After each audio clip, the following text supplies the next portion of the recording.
nagkaroon po tayo ng konting technical difficulty. Dalawa na po itong Wi-Fi na gamit po natin. But then again, medyo bumagsak po kanina. Nevertheless, like I was saying po kanina, mga pag-uusapan mo natin, ito po yung pag-uusapan natin. Let's talk about yung negosasyon with the New People's Army. Tapos pangalawa po, ito po yung kay Senador Antonio Trillanes, mga kapatid, na bakit marami po nagtatanong ng mga Duterte supporters kung bakit hindi ko ma-monitor, kung bakit patuloy na nagsasalita si Trillanes laban kay Manong Digong, when in fact yung kanyang partido ay kaalyado ni Manong Digong Duterte. Yun po ang pinagkakataka ng mga Duterte supporters. Why? Anong dahilan? Bakit hindi mapatahimik ng Nationalista Party, yung bunganga ni Duterte, ni Trillanes? Bakit hindi mapatigil, madisiplina ng Nationalista Party si Trillanes, despite the fact na kaalyado naman ng PDP laban, kaalyado ni Manong Digong, ang Nationalista Party? Yun ho ang katanungan. Anyway, dire-diretso ho tayo, pag-usapan po muna natin, okay? Pero bago po ang lahat, ito po napapansin natin, marami pong reklamo na dumarating sa opisina ko ngayon, dito po sa aking Erwin Tulfo Center for Media and Public Service. Napakadaming reklamo po tungkol po dito sa lintik na MRT. Tuwing umaga na lamang daw, humihinto ang MRT. Lingid po sa kaalaman ng karamihan, parang naging normal occurrence na ho eh. Hindi na po nagre-reklamo yung mga kababayan natin kasi parang normal na raw na nakikita ng mga tao nakatigil yung MRT. Nasa halip dapat ito ay tumatakbo, nakahinto ang MRT. Tapos ang sasabihin lang, pasensya na po kayo mga kababayan kasi nandoon pa yung isang train sa isang istasyon, hindi po tayo pwedeng umabante.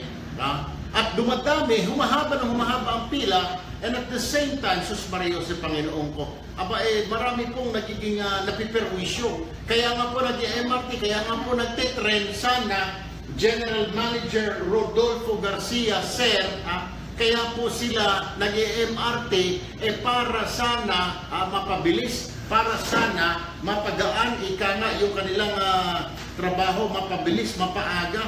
Unfortunately, Sir, lagi silang nadidelay po sila doon sa kanilang trabaho because of the fact, Sir, Rodolfo Garcia, Sir, ng MRT, sira yung MRT mo, Alam ko hong namanan nyo lamang po yung MRT ninyo, pero naman, por Diyos, por Santo, baka magawan po ninyo ng paraan. Lalong lumalaho Sir Rodolfo Garcia, nung nakarang administrasyon, paminsan-minsan na masira, ngayon, araw-araw na.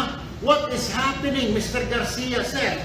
Siguro maganda bossing, kung hindi mo kaya yung trabaho niyan, malaki po yung pintuan dyan, pwede po kayo lumayas. O gusto ninyong palayasin pa kayo dyan ni Secretary Tugade? O gusto nyo si Manong Digong ang sumipa sa inyo palabas na pintuan? Sir, ayusin ho ninyong trabaho. Kawawa po yung mga tao, yung mga commuters, Ang dami pong commuters na late, ang dami pong commuters na napiperwisyo dahil araw-araw, ayon po sa mga sumasakay na nagsusumbong dito sa akin, araw-araw na lamang tumitigil yung lintik na MRT mo. Kung hindi mo kaya yung trabaho mo, Mr. Rodolfo Garcia, General Manager, get the fuck out. Get out. Lumayas ka dyan sa MRT. Yung iba ang pasubukin mong magpatakbo ng MRT. Kung hindi mo kaya, gano'n kasimple, sir. Di ba? Get out. Kung hindi mo kaya yung trabaho, nothing is happening, lagi sira, move out. Ganoon lamang mo yan. Marami po yung mga nasa likod nyo, nag-aantay, baka sila kaya nila. Mr. Rodolfo Garcia, MRT General Manager. Bueno, diretso na ho tayo sa ating main topic. Ito po yung pinag-uusapan ngayon, mga kapatid. Kasi malapit na naman, within the next few weeks, maghaharap-harap na naman ang Government Peace Panel at saka yung NPA, yung CPP, maghaharap-harap na naman sa Netherlands, mga kapatid, para pag-usapan na naman ito usapang pangkapayapaan. Pero nagtataka po ang gobyerno, nagtataka po si Manong Digong. Nag-uusap dito yung liderato, ito yung CPP, ito yung gobyerno. Ang gobyerno rito natin yung CPP. Pero itong CPP, sa ilalim, yung kanyang mga sundalo, inaatake yung mga sundalo ng gobyerno. Ang tanong ngayon dyan, Bakit mo inaatake? Nag-uusap naman sa taas, nag-uusap yung mga pinuno. Wala pong iniwan yan mga kapatid. Kunwari ako, dalawang pamilya nag-aaway. Ako yung isang pamilya, itong kapitbahay ko, isang pamilya. Nag-aaway tayo pero nag-uusap na tayo. Pero yung mga anak natin sa ilalim nag-aaway, nagpapatayan. Dapat di ho ba tigil na? Ito nga ho yung sinasabi ngayon ni Jose Maria ng ilang partido, ng ilang grupo. Meron pa ba, pinapakinggan pa ba si Joma Sison? Sir Joma, may mensahe po ako sa inyo. Sir, kung hindi na po ninyo what is happening here, Mr. Joma Sison, sir? Kasi marami po nagtatanong, kayo po ba ay sinusunod pa ng mga tauhan nyo dito sa baba? O wala na po kayong kapangyarihan? O wala na kayong say? Sir, you better tell us straight, you better tell the government, sir, na kung hindi na po ninyo kaya yung mga tauhan ninyo sa baba, yung mga commander ninyo on the ground, then ibig sabihin nun, sir, wala na po kayong lakas. Hindi na po kayo pinapakinggan. Tama rin naman po yung gobyerno. What the government is saying, Mr. Joma Sison, sir, tigil muna yung putukan. Mag-uusap tayo. We have to talk. Di ba? Nag-uusap po yung dalawang partido. Entonces, ibaba mo muna yung armas ko, ibaba mo yung armas mo, then let's talk. Hindi po sir Binaba na ng gobyerno yung armas niya, pero kayo patuloy yung tinitira, patalikod, pailalim, sa kaliwa, sa kanan, yung mga sundalo, yung mga pulis. Alam niyo, Mr. Joma Sison, sir, alam niyo New People's Army, mga kapatid, ano po? Mag-isip-isip naman ho tayo, mga Pilipino rin ho kayo. Meron ho tayo mabigat na problema sa Mindanao. Kalaban po natin terorista, mga foreigner pa nga. Okay lang ho ba sa inyo, sakupin tayo ng mga terorista, sakupin tayo ng mga foreigner? Hindi ho ba yan ang pinaglalaban nyo? Ayaw ninyo masakop tayo ng Amerika, ayaw tayo maging sunod-sunuran sa ibang bansa. Sir, alam niyo ba bang terorista na pumasok dito sa ating bayan, wala ka nang magagawa, di ho ba?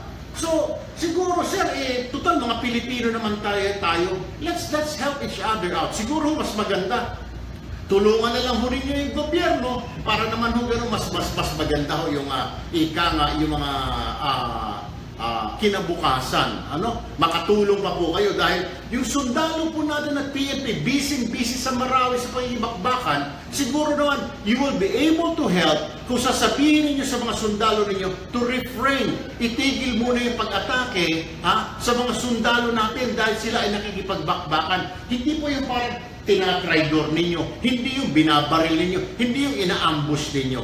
Kawawa naman, pare-pareho tayo mga Pilipino, sir. Pilipino po kayo, NPA, Pilipino po yung mga sundalo, Pilipino po kami mga sibilyan, di ho ba? Itigil na ho natin. Ang kalaban po natin isa lang, yung mga terorista, yung maote, yung mga foreigner na nakapasok na ngayon. Mas maganda siguro sir, mag-concentrate kayo. Tumulong kayo sa gobyerno para makipagbakbakan, ambusin niyo yung mga foreigner doon sa Mindanao, sa Marawi. May mga tauhan naman ho kayo doon, New People's Army sa Mindanao, di ba? Bakit hindi po yun? Tulungan niyo ang gobyerno.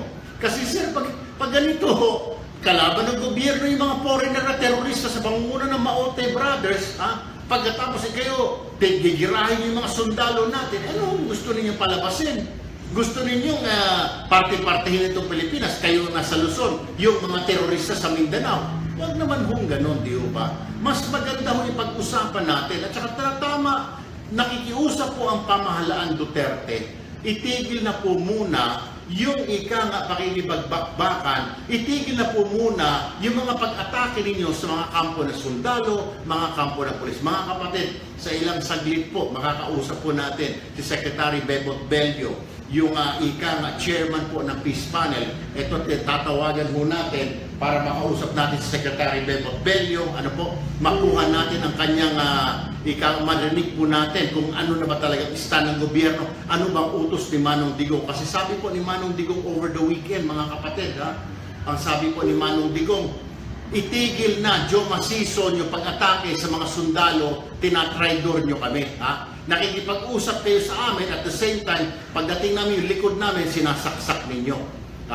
Yun po ang pakiusap ni Manong Digong. Ngayon, within the next few weeks po, maghaharap na naman po yung gobyerno at saka New People's Army, CPP, NPA, malalaman ho natin dito kay Secretary Bebot Bello kung ano ba talagang stand ng gobyerno. Kung patuloy ba, kasi mukhang dehado po ang gobyerno, mga kapatid. Whether we like it or not, oo, we like peace. Ano po? Pero kung ganito naman ho na, Diyos ko po namang Pineapple Bayan, patuloy tayong binabanatan, patuloy pinapatay ang sundalo natin. Bakit pa tayo makikipag-usap, di ho ba? Isa pa, baka mapundi na rin po ang sundalo natin. Sus Maria Josep naman, tira ng tira. Usapang pangkapayapaan, binabana ho natin ang armas natin. Pero ayaw naman ho tumigil ng kalaban. What does it tell you? Di ho ba? Siguro mag-isip-isip na rin po siguro ang pamahalaan. Alam ko po ang Manong Digong very willing na makamtan ang kapayapaan sa buong Pilipinas. Ano po? Kahit sino naman mo siguro, ako, ikaw, kayo dyan mga OFW, gusto niyo ng katahimikan sa ating bayan. Pero paano magkakaroon ng katahimikan kung ang gobyerno lang gusto ng katahimikan, pero ang mga kalaban nito, No People's Army, sila Jowa Sison. Ang tanong dapat tanong mo sa kanila, gusto niya ba talaga ng katahimikan, Sir Jowa Sison? Mga commander po ninyo sa ground, sa NPA, gusto po ba talaga ninyo ng katahimikan? O gusto po ninyo ng giyera? Siguro mas maganda magkaalaman na ho tayo ngayon because it's a waste of time and money. Padala po tayo ng negosyador doon sa ibang bansa. Siyempre, mga plane ticket yan, pagkain, allowance, hotel accommodation. Punta ng punta, pati sagot natin yung mga miyembro ng komunistang grupo. Sagot natin mga pamasahe dyan. Pero naman, por Diyos, por Santo. Ngayon pa lang alamin na ho natin kung ayaw ho natin ng usapang pangkapayapaan para malaman ho natin lahat, di ba? Malaman po ng Pangulo, malaman ng Senado, Kongreso, malaman lalo na ng AFP, ng PNP para makapaghanda. Hindi po yung tali yung kamay ng AFP, PNP. Nakaganito po yung mga kamay ng AFP at PNP, tali sa likod. Dahil may usapang pangkapayapaan. Tapos tirahin yung natitirahin. Paano nga hula laban, di ba? Ganda ho yung diretsahan na para magkaalaman na ho tayo. Hindi na wala na ho yung keme-keme. Para dire-diretso na ho tayo. Gera kung gera, tuldukan na ho ito, di ba? Kung tutuldukan ito, usapang pangkapayapaan na ho tayo. Wala na ho tayong bastusan at walang traidoran. Yan po sinasabi ng gobyerno ng Duterte administration. If you want peace, then stop the attacks. Itigil na yung paggigera sa mga sundalo namin. Stop it. Yun ho yung sinasabi. Kami rin ho, nasambayanan, Mr. Jowa Sison, we want to say na, please, stop it. Ng biktima, kawawa po, kami po ang mga biktima. Yung mga nasa kanayunan po na kababayan po natin, ang biktima. Narito na po si Secretary Bebot Bello para maipaliwanag po sa atin itong peace process. Secretary Bello, magandang umaga po, sir. Hello? Yes, sir. Good morning po, Secretary Bebot. Hello, Henry. Good morning. Mahinang na ninyo. Ayan, sir. Can you hear me now? Medyo pero mahina pa rin. Ibigay natin nung sound. Okay. Alright, there. Mahina. Oh, this better now, Secretary? Mahina pa rin, Henry. Okay, mahina pa rin. And what about this one, sir? Is okay na? Mahina, Henry. Ikaw, sir, malakas, naririnig ko. But okay, let's go ahead, sir. Pero sa iyo, mahina. Alright. Sir, question po, sir. Ano po ang order? Ano pong order ni Presidente po sa inyo?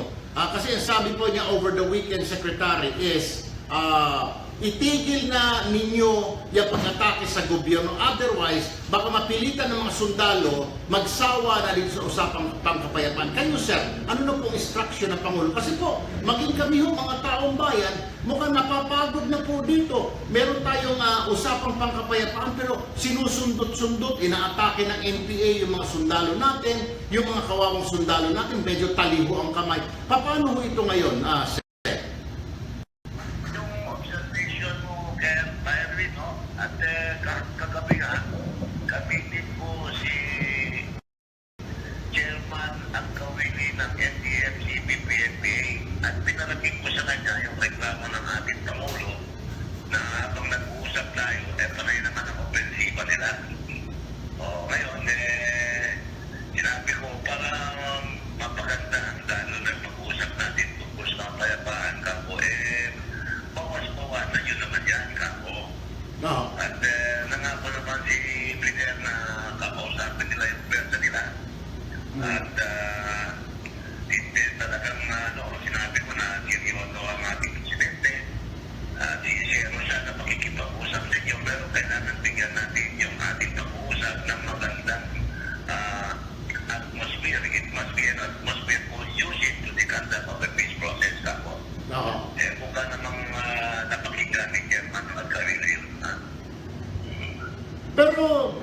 Mr. Chairman, Secretary Bebot, matagal na po itong request, di po ba, na ano po ba talaga yung una po na pag-usapan? Pag ceasefire po ba, di po ba dapat muna tigil muna? Pero kasi pinipilit po na CPP-NPA, wala pa namang ceasefire talaga, usap-usap pa lamang talaga. So, pero ano ba talaga? What is on the table?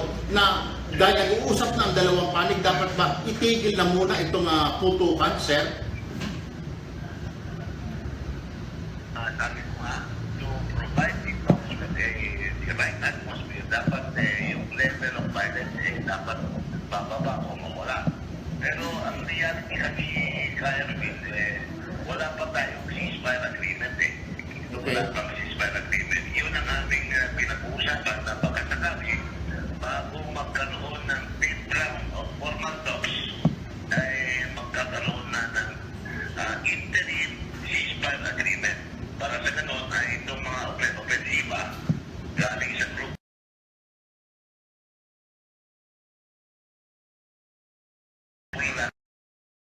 may iwasan na. Alright. Sir, kailan kaya natin mararamdaman o ng mga sundalo natin na titigil na talaga? Did they give you an assurance itong sila Agkawili, sila Joe Masison, o sige, Secretary Bello o Secretary Duresa o gobyerno, government peace panel, ititigil na in 24 hours, in 48 hours, hindi na aatake yung mga sundalo natin? Kailan kaya ito, sir?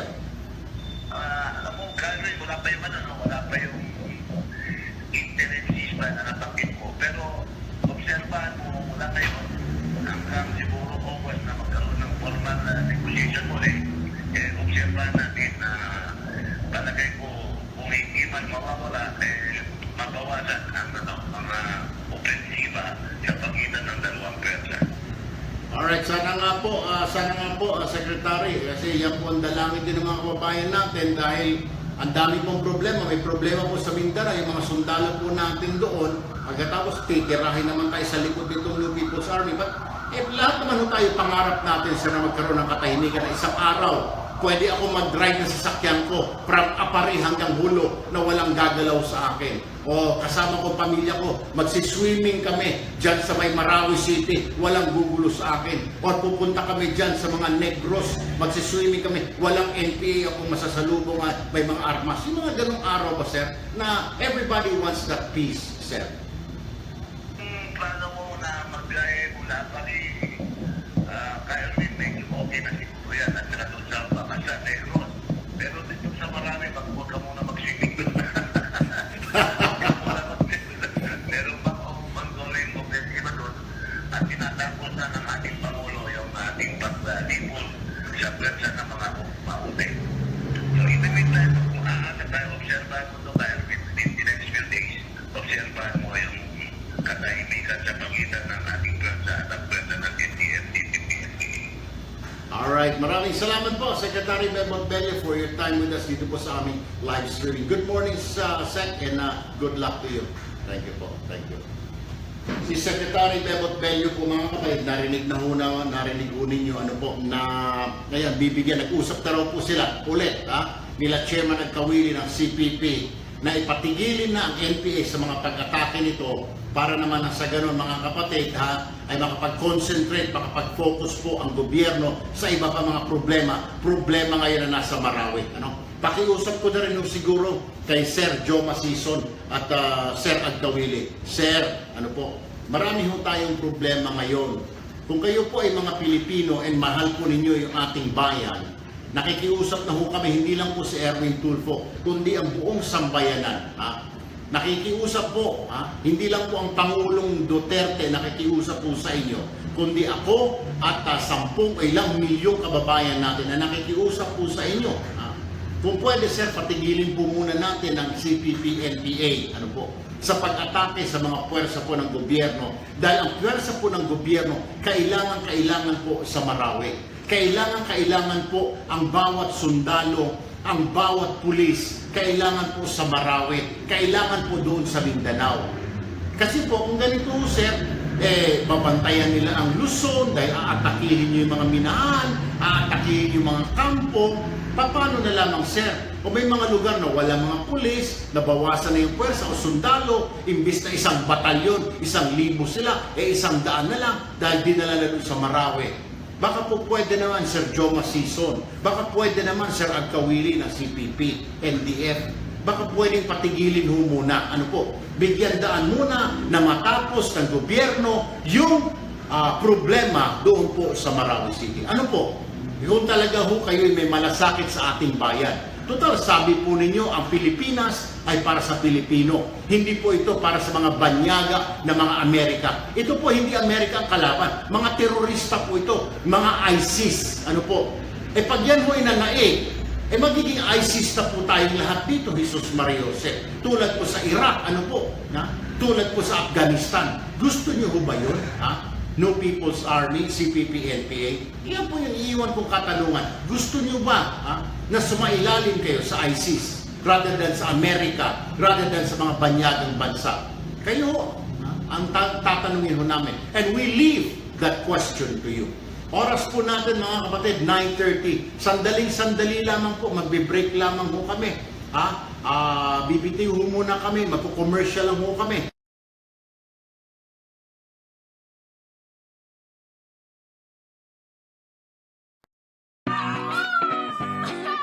Tagal naman ni Jay. Simulan natin to. Oo. Pangbukas. Ay, wala. Ganito na lang. Ganito. Yan, no? Yata eh. Teka lang. Tapat mo lang, dude. Teka. Uy, sweet. Hey, papakahirap kayo dyan. Meron naman ito. Simulan ng refreshing laugh trip with San Miguel flavored beer. Sarap ng sweet, refreshing apple and lemon flavors na may light beer buzz. San Miguel flavored beer. Sweet! Bossing, Sabado ba ngayon? Oh, bakit? Sino? Bossing, pakilala mo naman kami. Ako ang bahala. Follow the leader.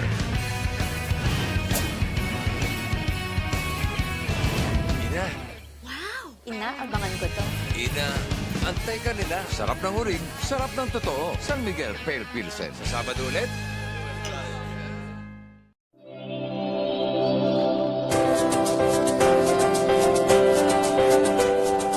Huwag malulungkot, huwag mangangamba. Sa mga pagsubok mayroon kang kasama. PCSO puso ng bayan, lagi nating malalapitan. Kakayanin natin to, kakayanin natin to. Sa karamdaman tayo'y may gabay, babangon buong bansa. Taklansan ng kinabukasan, may pag-asang walang hanggan. PCSO. Pusong Pilipino, pusong panalo. Ang pusong panalo.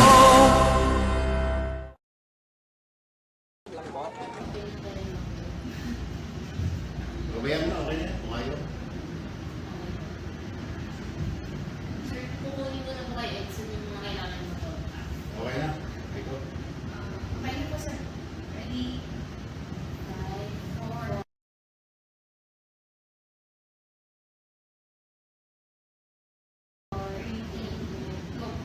Okay mga kapatid, nagbabalik po tayo sa ere. Okay, dito po sa Erwin Tulfo Live. Hindi na po mga kapatid, kahit nagbabakasyon po tayo, which magbabakasyon po tayo, papahinga ho muna tayo ng 1 buwan. Dadalawin ko lang po yung mga kaanak ko sa Davao and sa Tate. Makikita niyo pa rin po ako, mapapanood niyo pa rin po ako dahil through the help of my staff, sila po yung nagre-research, sila po ang tumutulong sa akin, yung mga IT staff ko. Kaya maraming salamat po sa kanila, kila Milet, kila Aiko, maraming salamat Edson, Kevin, etc., Abby. Maraming salamat po sa kanila. And of course, sa iba ko pang mga staff dito po, kaya ho tayo nakakapag-broadcast live mga kapatid. Okay, let's talk about ito po medyo sensitibo po na issue. Nagtataka po ang marami, lalo na po yung mga Duterte supporters, kung bakit itong si Senador Trillanes hindi madisiplina. Right after po ng kanyang interview sa BBC a couple of weeks ago o last week, walang disciplinary action na ibinibigay yung kanyang partido. Ito po yung nagtataka po yun ng karamihan. Ano po? Yung kanyang partido na nasyonalista, kaalyado po ni Manong Digong Duterte. Tinulungan po si Manong Digong Duterte na manalo. Tinutumulong po sila yung buong suporta. Sino-sino ba yung nasa Nationalista Party? Alam niyo ba kung sino yung nasa Nationalista Party? Si Senador Manny Villar, Senador Cynthia Villar, si Senador Cayetano na ngayon ay DFA Secretary. Yung anak nila, yung kaibigan ko po, si Secretary Villar.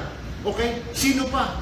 Si Bongbong Marcos, si Amy Marcos. Mga nasyonalista po ito. Kaalyado po lahat ng Pangulo. Pero may nag-iisa, nag-iisang tinik o nag-iisang lason dyan, itong si Trillanes. Mantakin mo ba naman kapatid, mga kapatid, nung interview niya kung hindi ka ba naman mabubwisit.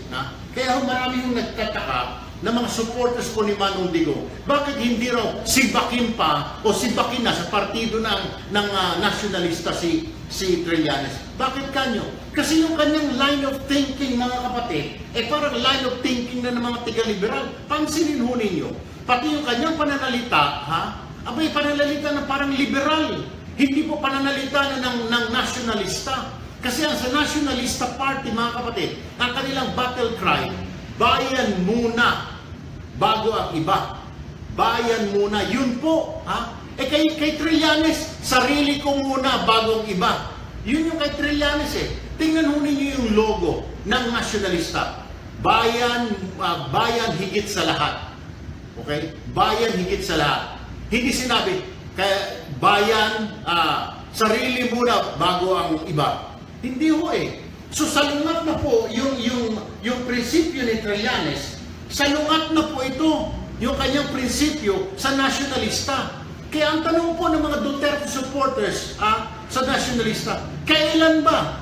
Kailan ninyo sibakin itong hinayupak na senador na ito na walang silbi, na sinungaling?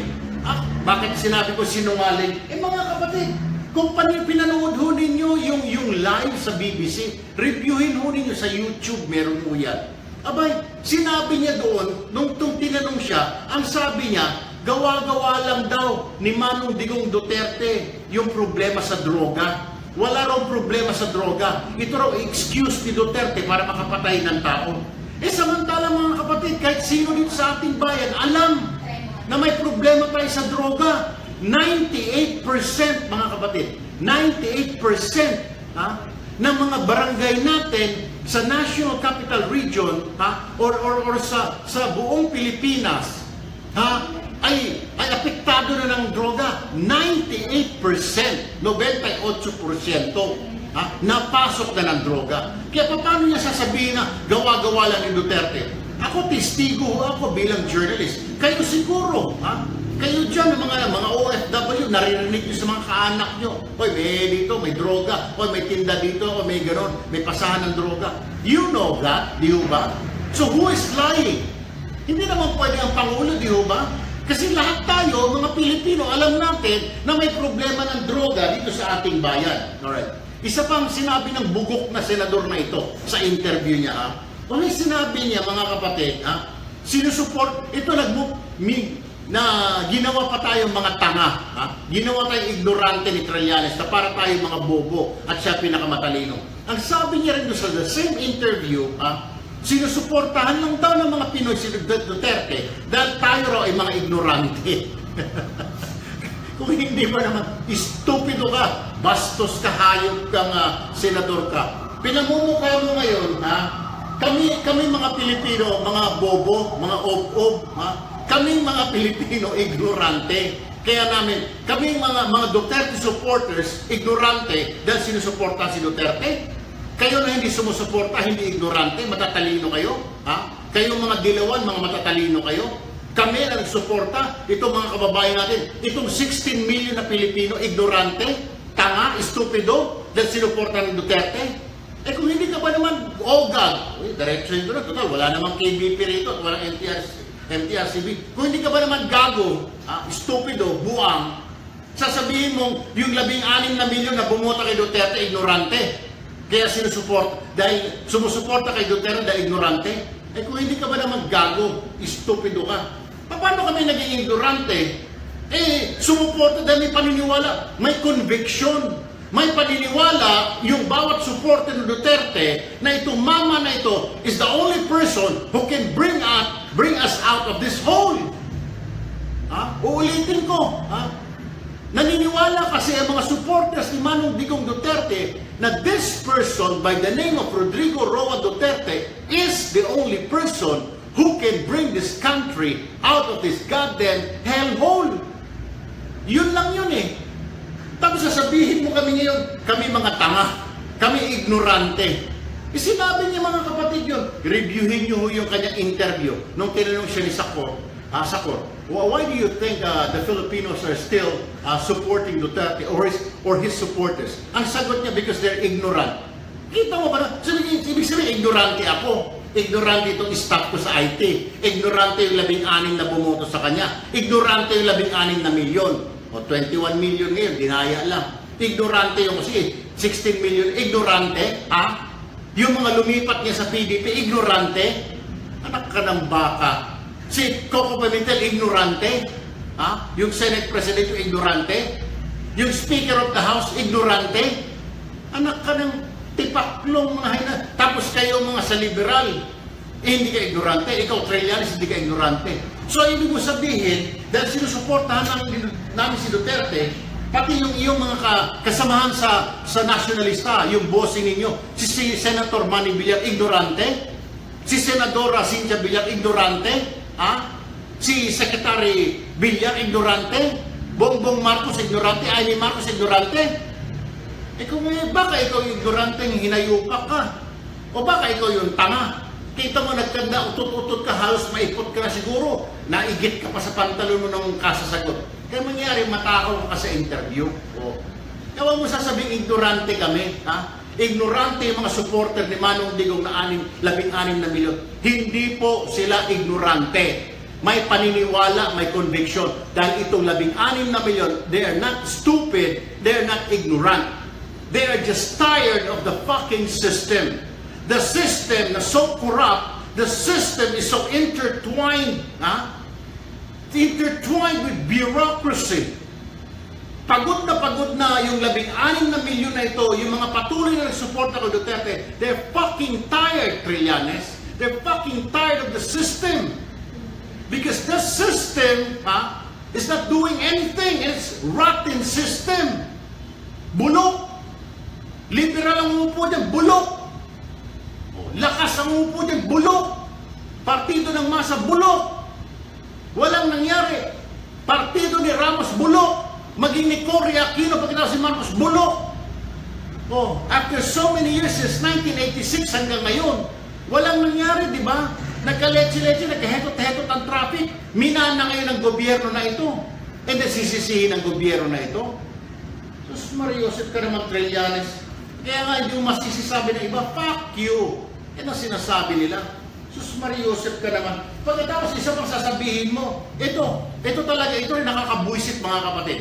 Kung na-high blood na kayo, break muna kayo, uminom muna kayo ng Calci Black. Magdikdik muna kayo ng bawang sa kusina para hindi kayo ma-high blood. Alright? Ako naman, may tubig ho ako rito. Ito pa, bukod sa tinawag tayo mga supporter ng Duterte na mga ignorante, ang sabi din ng matalinong Trillanes, wala rong economic program, wala rong programa pang ekonomiya ang Duterte. Tanging, ang gusto lang daw nito ay patayin yung mga mahihirap. Kung hindi ba naman bobo, isa na namang bobo, tanga, stupido itong senador na ito ng Nationalista Party. Kung bakit hanggang ngayon hindi pa sinisibak ng nationalista. Dapat sinibak na itong Jesus Mario Jose, dapat sinibak na itong iho de banana na senador. Yung walang silbi. Baka pati liberal, kakahiya ka na, hinayupa ka. Mantakin mo, wala ron. Sino bang gobyerno na umupo na walang economic program? Lahat ng gobyerno, mayroong economic program, Trillanes. The only thing is, hindi na i-implement. May mga gobyerno na hindi na i-implement. Bakit?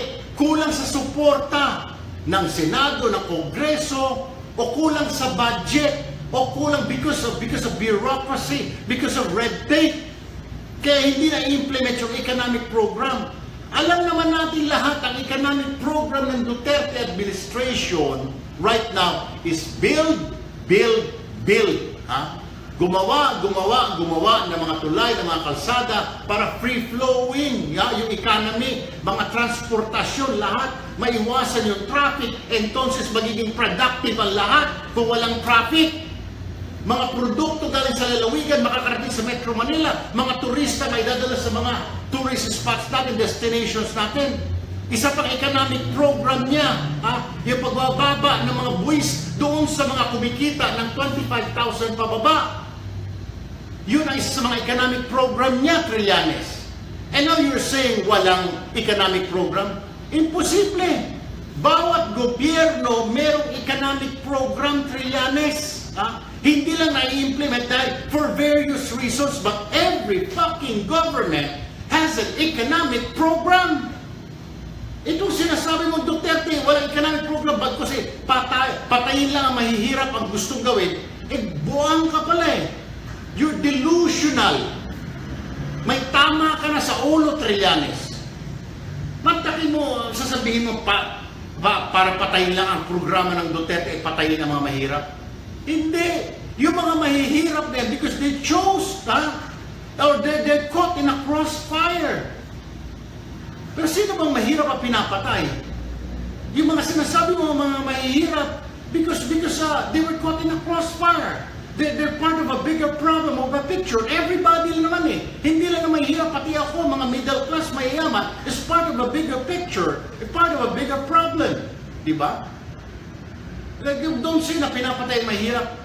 Those who die are part of the problem. Problema, hindi lang problema nila, problema din natin. Problema na sa middle class, problema na sa alta sosyedad, problema ng gobyerno. It's everybody's problem.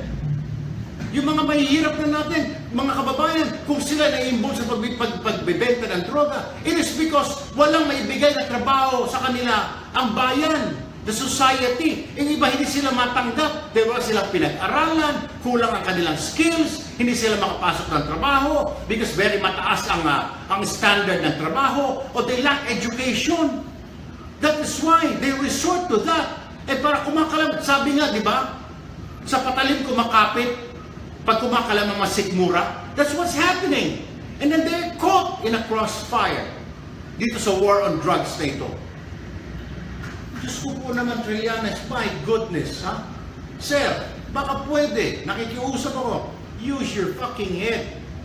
Don't waste it. Binigay ng Diyos sa iyo yan, use it. Alright? At saka huwag kang magwarde. Kung hindi ka pa nakaka-recover sa kapalpakan mo sa interview na mukha kang tae, life has to go on. Alright? May mga ganun tayong moment sa buhay na sumablay tayo, but we have to pick up. We have to move on. Get up, move on, look forward. Hindi yung umiyak ka nilang dyan, magkakaganon ka nila sa tae mo. Tumayo ka dyan, lumarga ka dyan. Kung sumablay ka na sa interview mo, wala tayong magagawa, Trillanes. Sumablay ka. Okay? But face it. Alright? Huwag mong idamay kami sa katangahan mo. Huwag mo sabihin na, mga supporter ng Duterte kami, supporter ng Duterte, mga ignorante. Hinayupak ka. Ginawa pa kami ignorante? Yung mga kasama mo senador, mga ignorante? Yung mga sa kongreso, ignorante? At 16 na milyon ignorante? So yung nakitira lahat ng mga ibang Pilipino, yung mga hindi sumuporta kay Duterte, matatalino? Oh, God ka, hinayupak ka. Break mo muna tayo. 10 taon ko nang inaalagaan tong Lotto outlet ko. At alam ko, di lang ako nakikinabang dito. Dahil sa negosyong inaalagaan niya, libo-libo rin ang naaalagaan ng PCSO. Salamat PCSO. Umaasenso na ako. Marami pang natutulungan ko. Salamat po. PCSO. Pusong Pilipino, pusong panalo. Throwback phone. Throwback sounds. Throwback. Sweet. Adam's apple. Newton's apple. Oink, oink. Sweet. Selfie. Selfish. Sweet.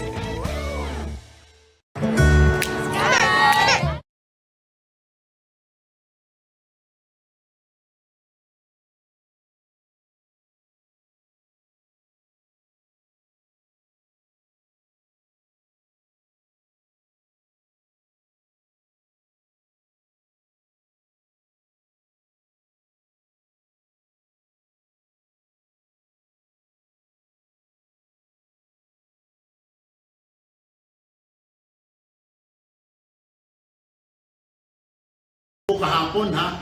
Thank you doon sa mga sumuporta. Nakakataba po ng puso. I heard you. I read your messages. Thank you very much. Sobrang daming salamat po. Ha? Maraming kung sino man po kayo, saan man po kayo naroroon. Maraming salamat. Thank you muna, Mirna Espiritu, for watching. Merly Coronado, Arlene Diaz, Selawama, Wildflower, Joe Thomas, Rosario, Finde Smiley, Raymond Duria, Melby Lanzanas, Perla Sarita, thank you. Lucy Dioco, of course, Jobert Estanislao, of course, Ali Diaz, EJ Red Wings for sharing this video, thank you ha. Marina Piedad, Selawama ulit, Linda Cute Chan, Aga Quindao, Esta Lipayan, thank you. Wildflower ulit, Snep Aliver, thank you. Thank you po. Sobrang na. Perseus Malakat, sinashoutout ko na ha. Baka sabihin nyo hindi. Beth Ladringan, maraming salamat din. Ako, si Angel Dayang, Liberty Buenaventura, thank you. Lena Calio, thank you. Flor Umultog, thank you. Thank you po. Thank you yung mga nag-share po yung message ko kahapon about yung pagbibitaw ko po sa TV5. By the way, mga kapatid, alright, huwag na pong malungkot, alright? Magbabakasyon lang po. Actually, pwede na po akong mag-umpisa po sa bagong radio ko po, sa bagong TV station. Pero I chose po na magbakasyon muna, mapagbigyan ko po yung mga pamilya, yung pamilya ko po, ha? Magbabakasyon po muna kami. Pero I promise, this July, maririnig niyo po ako. And in about 2 weeks time, mapapanood niyo na po ako sa bago kong TV network. Ha? Maririnig niyo na po ako sa radio, I promise. Pero before that, bukas, araw-araw, maririnig niyo po, mapapanood niyo po ako sa Facebook. Mga tol at mga best, hindi na mga kapatid, mga tol at mga best na lang. Maraming salamat po sa walang sawang pagsuporta. Bukas, kita-kita tayo. Oy! Meron po itanong mo sa dalubhasa, pero iba na rin po ang title niyan mga kapatid. Ha? Dear Kuya Erwin Nahuyan, mga kapatid. Alright? Ako po si Erwin Tulfo. Nag-iiwan sa inyo ng isang magandang umaga, Pilipinas. Ingat po tayo and let's not forget to pray and thank God. Good morning!